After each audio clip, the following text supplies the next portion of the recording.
వెంకటేశ్వర్లు గారు, chartered accountant career అయిపోయింది, తర్వాత పొలిటికల్ కెరీరు, తర్వాత వ్యవసాయం. కానీ వ్యవసాయం చేసి ఏం చేశాడు అనేది మనకు చెప్పలేదు. ఇప్పుడు మీడియా రంగం. సో మొత్తం ఒక ఆల్రౌండర్ అనిపించుకుంటున్నాడు ఆయన. ఈ వయసులో కూడా అంత యాక్టివ్గా కనపడుతున్నాడు. సో అదండి మరి పరిస్థితి. మంచిదేనా మీడియా రంగంలోకి ఎంతమంది వస్తే అంత మంచిదా? హెల్దీ అట్మాస్ఫియరా, లేకపోతే ఆయనకు ఉన్నటువంటి బ్యాక్గ్రౌండ్కి ప్రమాదకరమా? ఇప్పుడు మీడియా రంగంలోకి వచ్చి ప్రభుత్వాలకి ప్రజలకి వారధిగా ఉంటూ ప్రజలకి మేలు చేయడానికి, ప్రజల్ని చైతన్యవంతం చేయడానికి, ప్రభుత్వాలు తప్పు చేస్తే ప్రశ్నించడానికి వస్తే మనం అంత స్వాగతించాలి. ఎంతమంది మీడియాలు వచ్చినా, ఎన్ని పేపర్లు వచ్చినా, ఎన్ని టీవీలు వచ్చినా వద్దనే అధికారం మనం లేదు. స్వాగతిద్దాం, పెట్టుకోమని చెప్దాం. ఆయన కూడా పెట్టుకోవచ్చు, అవకాశం ఉంది, అధికారం ఉంది, డబ్బు ఉంది, అన్నీ ఉంది. కానీ మీరు నాకు అనిపించేది ఏమంటే, ఆయనకి ఆ ప్రచారము, ఆ మీడియా ప్రచారము, ఆయన ఛానల్ పెడుతున్న ప్రచారము సురేష్ గారే ఎక్కువ చేస్తున్నట్లు నాకు అనిపిస్తుంది. ఇంతవరకు ఆయన ఎవడు తెలియదు, ముక్కు ముఖం తెలియడు, ఏదో దాంట్లో నుంచి వచ్చి చార్టెడ్ అకౌంట్ వచ్చినాడు, ఇప్పుడు ఛానల్ పెడుతున్నాడు అంటే ప్రజలకు కూడా ఏం పెడుతున్నాడు, ఏం చేస్తున్నాడు అని మనమే ఒక పెద్ద అడ్వర్టైజ్మెంట్ ఇచ్చినట్టు అనిపిస్తుందేమో నాకు అర్థమవుతుంది. రెండు, ఆయన వైసీపీ అధికారంలో కానీ అంతకుముందు ప్రతిపక్షంలో ఫస్ట్ మార్నింగ్ నేను ఇది నా దృష్టిలోకి రాగానే సేమ్ ఫీలింగ్ మీకు లాగానే, నేను అసలు పట్టించుకోలేదు. కానీ చూస్తే అంటే మీరు కూడా చూసినట్టు లేరు, మొత్తం మీడియా అంతా ఆయనే ఉన్నాడు. సో ఇప్పుడు కాంట్ బట్టన్ రెండేంటంటే వదిలేసేయాల్సినంత ఈజీగా ఇదేం కాదు. అట్లీస్ట్ డిబేటబుల్ పర్సన్ ఆయన పెడతాడా లేదా తర్వాత విషయం. చాలాసార్లు అన్నాడు లెగిస్తే మనిషిని కాదన్నట్టు, నేను పెడితే మామూలుగా ఉండదు అన్నట్టుగా. అలాగే నేను లైట్ తీసుకున్నా, serious no, I mean trust me, same feeling. కానీ ఆ తర్వాత చూస్తే ప్రతి చోట మీరు కావాలంటే ఓపెన్ చేయండి, మీరు కూడా బిజీ ఉన్నట్టున్న డే టైం అంతా సిపిఎం పార్టీ వాళ్ళంతా కూడా ఇష్యూస్ మీద ఉంటారు కాబట్టి పెద్దగా సోషల్ మీడియాని ఫాలో అవ్వకపోవచ్చు. చూస్తే మెయిన్ స్ట్రీమ్ మీడియా నుంచి అందరూ కూడా, ఈవెన్ ఐ మీన్ టాప్ జర్నలిస్టులు కూడా టచ్ చేశారు ఇష్యూని, టచ్ చేశారు. కాబట్టి పరిస్థితుల్లో ఆయన ఎందుకు వస్తున్నాడు ఏమైనా, నేను నా వ్యక్తిగతంగా చెప్తున్నాను ఏమిటంటే, ఆయన చార్టెడ్ అకౌంట్ గా వచ్చాడు. ఆయన క్షేత్రస్థాయిలో ప్రజలకు ఏం సేవ చేయాలో మొక్క కూడా తెలియదు. ఏ ప్రాంతంలో ఒక గ్రామంలో దగ్గరుండి ప్రజలకి సేవ చేసింది, వాళ్ళకి అందించింది ఎప్పుడు చరిత్ర నేనైతే నా రాజకీయ 35 ఏళ్ల పార్టీ కార్యకర్తగాను ఏనాడు చూడలేదు ఆయన్ని. ఆయన చేసిందల్లా 5 ఏళ్లలో ఆయన ప్రతిష్ట సాధించింది 3 అంశాల్లో. ఒకటి, విశాఖపట్నం దాని చుట్టూ దాని పలకబడిని ఉపయోగించుకొని భూ కబ్జాలు చేసి సాధించుకున్నాడు ఒకటి. 2, కాకినాడ సెజ్జిని ఉపయోగించుకొని 100 కోట్ల కొల్లగొట్టాడు 2.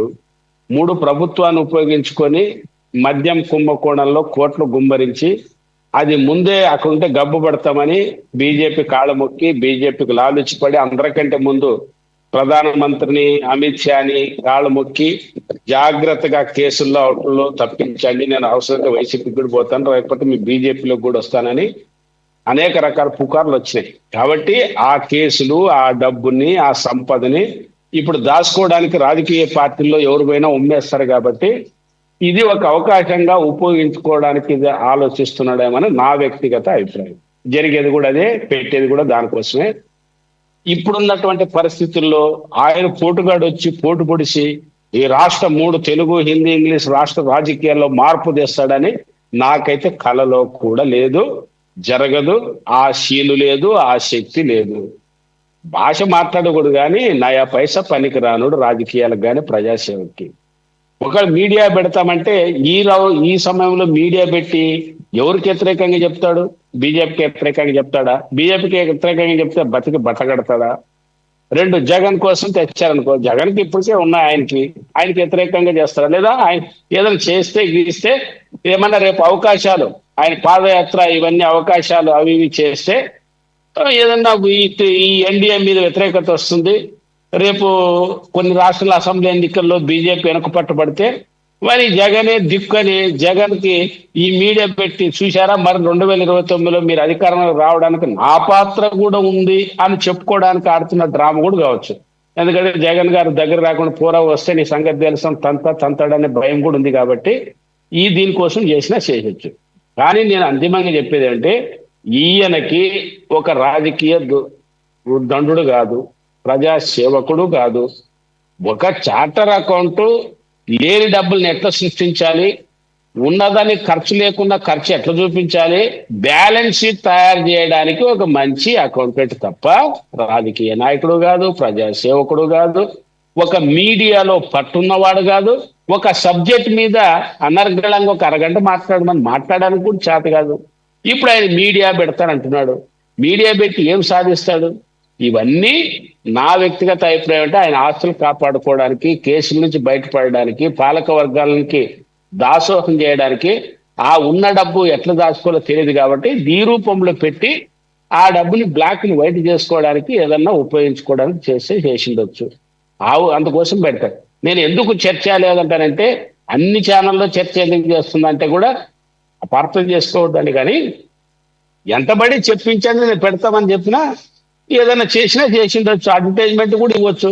ఎన్నికల్లో మీరు చూసింటారు కదా, పెయిడ్ వార్తలను చూస్తుంటారు కదా. తెలియదు ఏముంది మీకు, పెయిడ్ వార్తలు పేరుకు మాత్రం బ్రహ్మాండంగా స్టేట్మెంట్ వస్తుంటది. ఎవరో ఇంత అద్భుతంగా రాసింటారంటే ఆ స్టేట్మెంట్ కూడా డబ్బులు పెడతారు బూర్జో పార్టీ. కాబట్టి అట్లాంటి పెయిడ్ న్యూస్ కూడా ఇచ్చిండొచ్చు. కాబట్టి ఆయన గురించి చర్చించడం అనవసరము. ఆయన సురేష్ గారు చెప్పినట్టు వ్యవసాయమే గెలిచాం. 2 సార్లు మందు కలిపాడు, పిచ్చికారి మందు. 2 సార్లు చూశాను నేను. ఆయన ఆ వ్యవసాయం చేసినటువంటి ముఖం కూడా కనపడదు. ఎక్కడ నాగాలు దున్నింది లేదు, చెట్టు కొట్టింది లేదు, పుట్ట కొట్టింది లేదు, మొక్క పెట్టింది లేదు. ఏదో ఆ ఛానల్ దగ్గర చూపించడం తప్ప ఆయన గురించి అంత తక్కువ మాట్లాడితే అంత మంచిది. ఆయన మీడియా పెట్టి రాష్ట్ర ప్రజలకు సేవ చేసేది ఏమి ఉండదు, ప్రయోజనాలు ఉండవు. ఆయనకి ఇప్పుడు అక్కడ ఎక్కడ పోయినా ఎవరు ఆదరించరో అవసరమైతే మొక్క మీద ఉమ్మేస్తారన్న ఉద్దేశంతో ఇక గత్యంతరం లేక ఇది పెడతారు. ఆయన రాజకీయాల్లోకి నేను దూరం అవుతున్న పాపం ఆయన వస్తే ఆయన నుంచి ఈ రాష్ట్ర రాజకీయాల్లో మార్పులు వచ్చి రెండేళ్ళు ఎగబడి తీసుకునే పార్టీ ఏది ఉందో నాకైతే తెలియదు. ఒకళ్ళు వచ్చినా ఆయన చూసి ఓట్లేస్తారో తెలియదు. ఆయన ఒక గ్రామంలో ఈ రాష్ట్రంలో పంచాయతీ కూడా గెలుస్తాడో కూడా నాకు తెలియదు స్వతంత్రంగా అయితే. ఆయన గురించి ఇంత చర్చ అనవసరం అనేది నా అభిప్రాయం.